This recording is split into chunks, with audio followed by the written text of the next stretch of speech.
Today, the people of Israel are under attack, orchestrated by a terrorist organization, Hamas. In this moment of tragedy, I want to say to them and to the world and to terrorists everywhere that the United States stands with Israel. We will not ever fail to have their back. We'll make sure that they have the help their citizens need and they can continue to defend themselves. You know, the world's seen appalling images. Thousands of rockets in a space of hours raining down on Israeli cities. I got up this morning and started this at 7:30, 8 o'clock, my calls. Hamas terrorists crossing in Israel, killing not only Israeli soldiers, but Israeli civilians.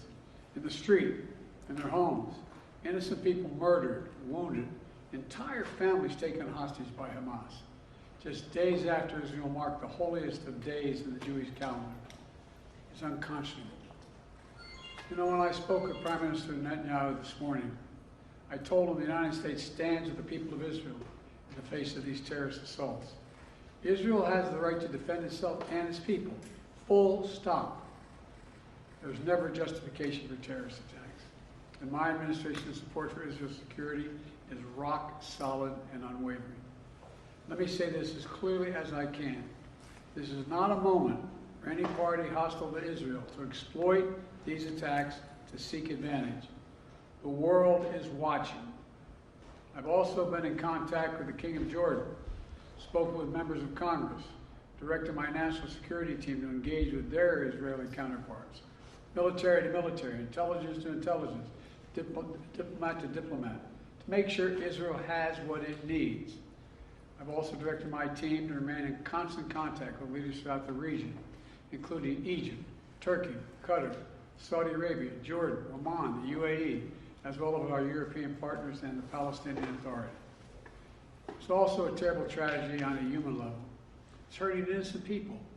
Seeing the lives that have been broken by this, the families torn apart, it's heartbreaking. And Jill and I are praying for those families who've been impacted by this violence. We grieve with those who've lost their loved ones, lost a piece of their soul. We have hope for swift recovery for many who have been wounded. But we're going to remain in close touch with Prime Minister. I personally am going to remain in close contact with Prime Minister Netanyahu as this situation continues to develop.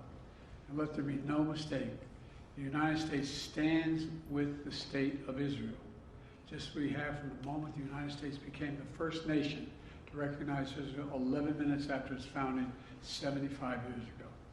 Thank you very much. Mr. President, was there an intelligence failure in the lead up to this attack? Mr. President, can you tell us what Phoebe asked you specifically for support?